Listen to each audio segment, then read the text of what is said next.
So we're reading today from Nasso.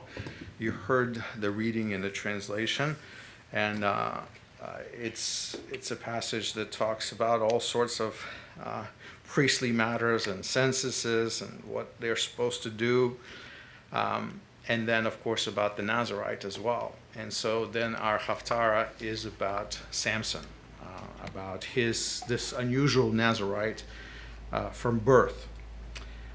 And also about some pretty amazing appearances that we see in this story. You just heard it read.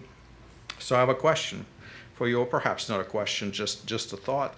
You know, as I think about it, many people believe that they may have encountered angels. Maybe some of you would tell me that you have encountered an angel in your life. I've heard quite a good number of stories about people's encounters with what they believe were angels. And many of them actually fall into the pattern of the story that we read in our Haftarah. It's interesting how I listen to people's stories and they say, I think that might have been an angel. And like the pattern, the way things have happened are very similar to what we read today. Angels, they, like to remain anonymous. If they can, they never seek attention or reward or even accept gratitude. They just appear and disappear as fast as they can. And they always deflect any kind of honor and praise that is given to them. That seems to be a pattern that I notice. So our reading from the prophets this week that we just heard is Samson's origin story in Judges 13. Before he's even born, God intended to make Samson a Nazarite, and he was going to use him for his purposes. I'm not going to go into the nature of what it means to be a Nazarite. It's kind of a nebulous thing for us today. But today, I would say people debate whether an unborn child is a human being or not. Curiously, that is the question they ask. And here God makes very elaborate plans for a child long before he was born, or maybe before he was even conceived. And God has already made plans for him. So consider this and consider the implications of what we read in the prophets.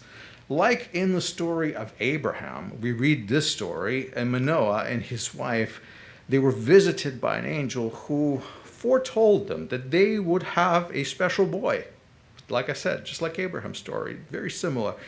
And their job was to care for this boy from his young childhood, that he would basically be raised in a very special way. There were some instructions that came with that. Sometimes I know parents wish that children came with an instruction manual. Well, this one did. Only in this case, when a man came and gave them these instructions, the parents did not know that the one who was speaking to them was actually an angel. So there's this little bit of play that goes on. You and I know he's an angel because the narrator tells us. But the people in the story, they don't. And so as I was reading this passage, I was particularly drawn to the exchange between the father-to-be and the angel in this particular section. So interesting, of course, the father gets this news, and wishing to express his gratitude, Manoah, he wanted to feed the man who gave him the news. That makes sense, right? People do something nice to you, it's like, here, let's celebrate, let's have some food. But he refused. And instead, in Judges 13, verse 16, he says this, Lo achal be'ochlamecha. That's lo achal be'ochlamecha. I will not eat your food. Now imagine this. You're offering somebody to eat your food. Let's celebrate and say, no, I will not eat your food. Strange response. Then he continues. He says, V'im ta'aseh olah, if you want to do a sacrifice, ladonai ta'alena. If you want to prepare a burnt offering, if you want to offer an olah, offer it or lift it up, literally, towards Hashem. So he says, I'm not going to eat your food, but if you want to do this, this will be right. This will be appropriate for the moment. Again, another strange response, and even more striking is the angel's refusal to disclose his name. Did you notice that in the story? Since the husband is joyful and happy about the good news that he received, no doubt he wanted to know the man's name. Why would he want to know his name? So he can thank God for this man so he can pray special blessings that would rest upon this man who gave him this wonderful news? But the angel replied in verse 18, Lama ze tishal lishmi? What for do you ask for my name? Veu peli. It is wonderful, or it is supernatural. The word pele is an unusual word in Hebrew. It kind of doesn't really have a proper equivalent in English, but it means amazing, wonderful, supernatural. It's so unusual. He says, what do you need my name for? It's too much for you to handle anyway. The angel's name was already infused with divine glory and blessing. So presumably he wants his name so he can thank God and pray for this particular messenger. But he says, you don't need to do that. My name is already grand enough. There is no greater blessing that could be bestowed on something that is already so miraculous. Remember, this angel's name, we don't know. He's simply called Malach Yod He Vav He, the angel of Hashem. So he already has Hashem's name imprinted on him. How much more can he be blessed but to carry the name of God? I'm sure Manoah wondered all this meant. He gets these very strange responses from this man, since he did not know he was actually talking to a supernatural being, a messenger from heaven. He has no idea. Only after he brings a sacrifice, he finds out when the angel actually ascends into heaven. But you and I, the readers, we know because the narrator told us. So it's an amazing story. There's so much in it. It's beautiful. It's a little bit cryptic with these responses from an angel, but we appreciate it because we know something that the characters in the story do not know. However, as I told you, even the narratives that we read about, they're quite instructive. There are lessons for us to learn. So the time has come for me to take the story and see if I can show you a couple of lessons that we can see for ourselves, that maybe Hashem can teach us through this story today. And the first lesson that I wanted to offer you is this: find patience in dealing with people. Find patience in dealing with people. If you read the story, that you will know, you would know exactly what I mean. The lesson comes to us here from an angel, from a very unlikely source, but I believe we who are not exactly angelic can still harness the benefits of this lesson. So it's not just because an angel acts the way he does that it's not incumbent upon us perhaps to take this upon ourselves. In Judges 13, we read about this angel who delivered these instructions about Samson's upbringing. Don't drink wine, don't eat any grapes, don't eat anything unclean. And so he tells this to Manoah's wife, but the couple didn't quite catch on to the instructions. Perhaps they were very unusual to them. So they pray for further clarity. They ask, what did he say? Husband says to his wife. She says, well, this is what he said. Are you sure? Is this all? There may be more somewhere down that list. And so the angel came back because they prayed for the second time. And he spoke this time again to them. And this time he spoke to Manoah, the father, to be directly. And he did not really relay anything new if you read the story, but only repeated and clarified what he's already said before. So it kind of seems redundant. So we read the story, and then he comes back and repeats the same thing he's already said.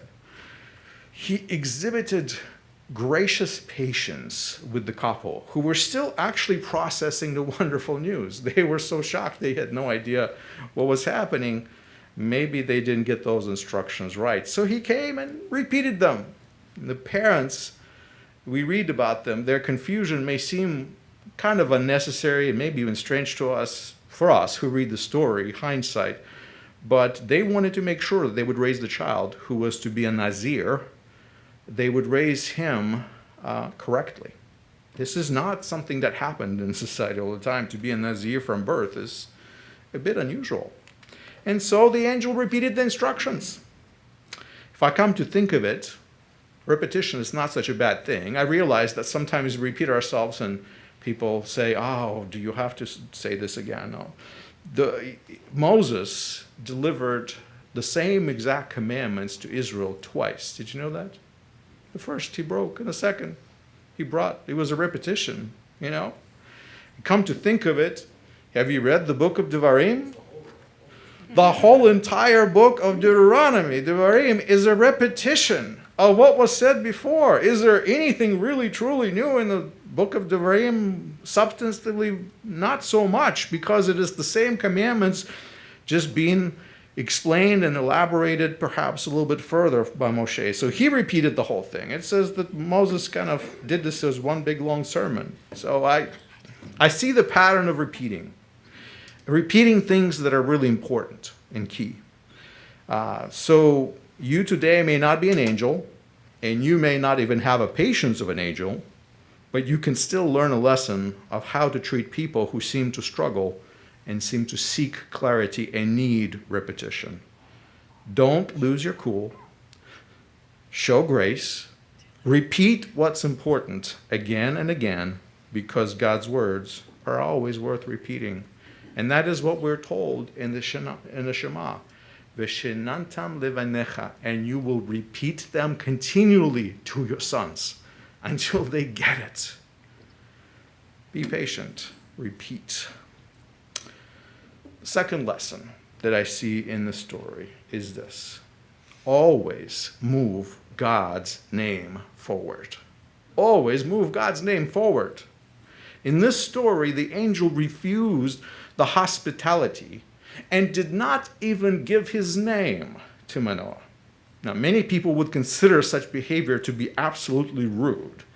Just think about it. You're talking to people and they're like, no, I'm not going to eat your food and I won't tell you what my name is.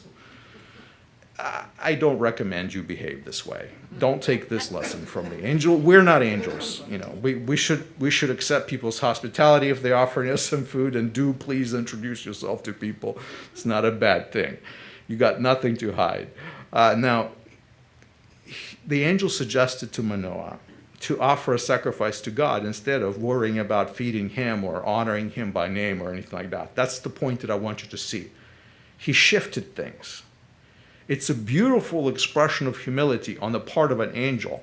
And at the same time, it is a deliberate shift of attention and gratitude from self, from him who did something, really to God.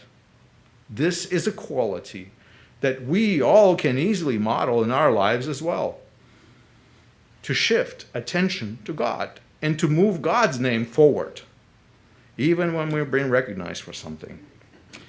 In Revelation, I see a story where John, he falls and bows before an angel, who in turn tells him, worship God instead. Why are you bowing before me? Twice he does that, by the way, in the book of Revelation. John was a little bit confused. Paul and Barnabas performed a miracle in the book of Acts. I believe they were in the city of Lystra, and people thought them to be gods. They wanted to worship them, and they deflected any sort of praise pointing to God who performed the miracle to begin with. They said, stop worshiping us. We're not gods. We're servants of God who did this miracle. And you can find many stories like that, examples of deflecting praise and moving God's name forward. It is a pattern of life. In fact, the story that we read about the angel and these two parents reminds me of another story, a story in the Gospels that you may be very familiar with, where Yeshua conversed with a Samaritan woman. And he revealed to her that he was indeed the Messiah, something he actually never did to Jews, but he did this to a Samaritan woman. His disciples brought him some food, if you remember, from a neighboring town. They went out somewhere to look for food. But when they came back, they offered him food, and he cryptically told them this phrase: I have food that you don't know about. And then he refused to eat. Isn't that interesting? They went out looking for food for him. I'm sure they were disappointed. However many miles they traveled to get some nice kosher food, and he says, no, I have other food you don't know about. Though he was certainly thirsty, because remember he asked the Samaritan woman for a drink, and hungry because his disciples went to fetch food, the story tells us he was actually most concerned with something completely different. He wanted to see a spiritual awakening occur in the nearby Samaritan village, which is why that conversation took place in the first place. And that's exactly what happened. So he shifted his own needs for the sake of God's glory. In the end, this is yet another story about humility and moving God's name to the forefront. Only in this situation, it is Messiah himself who does that. He always points to the Father. Proverbs 15:33 teaches us, before honor comes humility. These are beautiful passages that we consider that point to us to how we can serve God in a very effective way, but do so with humility. So I say be patient with people who need to have things repeated to them and always move God's name forward. Shabbat Shalom. Shabbat shalom.